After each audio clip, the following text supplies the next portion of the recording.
Welcome back to the channel and welcome back to another quick pick prediction video.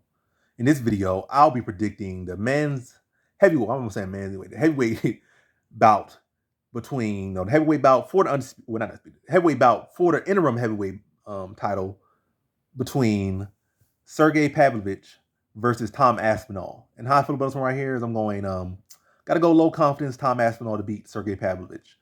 I think probably when I first predicted the fight, which I'm probably going to have to know what I'm gonna do. Probably private that video because there's no need to have two videos up and people be confused. It's the same prediction basically, but no need to have two of the same videos up. But yeah, I'm still picking Tom Aspinall.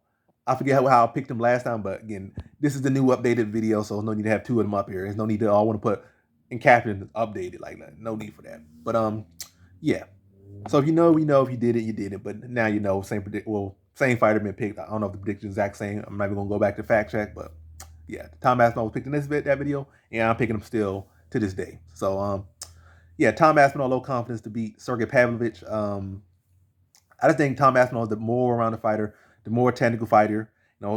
Really haven't seen no grappling at all from Pavlovich.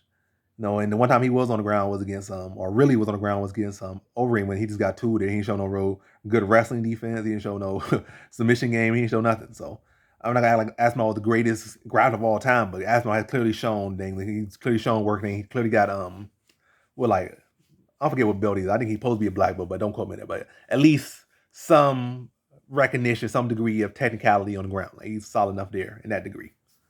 So solid J skills, working on his wrestling. I think he's a crisper boxer. People might say, well, Pavlovich is this. I think the only thing Pavlovich does, he has more power and maybe more reach, but I really ain't seen a real good jab from him. He just really just a spammer of what I see. I'm not impressed by his technique. Not really impressed by nothing about him, to be honest, but he keep winning. That's the most pressing thing. And that's the most important thing. You're winning. Winning is everything. So that's it. But I'm not impressed by really what he brings, but I do think he's a danger matcher. This is heavyweight. He has fast hands and he has power. And we don't know how all these guys will fare in deep rounds because they both are finishers. All their fights have really went inside the distance and barely got beyond that. I think Pavlovich's last three fights have probably been combined like a minute, so he definitely hasn't really went nowhere as far as time wise. So, but I can't expect either of these guys to be cardio machines. So I'm not expecting out of these. So I'm expecting this definitely under 2.5 will be very safe. I feel. Unless they get scared of each other like Derek Lewis and Ngannou back in the day or a couple years ago. Then we go to a 5-round decision. These guys just like fainting and staring. But now I think it's gonna go under 2.5. I think Aspinall has I think both guys have fast hands. I think Pavlovich has more power, but I think Aspinall has more speed, and I think his shots and punches are sharper. I also think he'll be able to play with the knee a little bit, throw some teeps to the knee of Pavlovich, attack that lead knee, and make him switch stance. They work behind the jab and just be more technical. I think he's a much more clinical striker, and I think he's a much more clinical grappler. He's got to ovoid getting into 50-50 exchanges with Pavlovich, and I think he should be able to do that. He's not going to just be stationary. He's going to move his feet. He's going to work behind the jab. He's going to attack that like the oblique kicks and things. So Pavlovich is going to be kind of questioning when to plant and probably off his plant leg a little bit. So it's going to be a knee a little bit wobbly. He can't really generate power like he wants to or as comfortably as he wants to. Just give him extra little thoughts in the back of his brain. Like now, I worry about planting my knee buckling a little bit here. Or if I stand a little bit too much, I get a step in my like knee getting kicked in. So like start thinking about different things.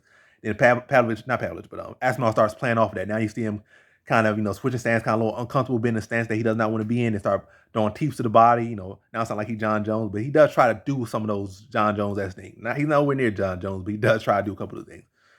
And also got more power. But yeah, so I think he's going to mix it up, mix up the takedowns. He's going to mix up the full game, whereas Pavlovich really is going out there to look to knock his head off. And I think that's going to be too predictable, and I think Aspinall is too good to be, well, I mean, it's heavyweight, so anything can happen. You can be doing everything right, and then some guy hits you with the tip of their knuckle and you be asleep. So that's why I have low confidence. But if it wasn't for the unpredictability of heavyweights and the fact that these guys both got big power, this will probably be high confidence just based off pure skill. But the fact that this is heavyweight and they both are, good fighters, yeah, this turns into low confidence. But I gotta go Aspinall here in the distance. I think he's gonna be too sharp, and I think he's gonna have too many tools. He's gonna be to break down Pavlovich technically, then put him away in the second round. And then I think via TKO. So in this one, I got Tom Aspinall via second round TKO. Let me say that again. I sound like I couldn't say that TKO right. So in this one, I have Tom Aspinall via second round TKO.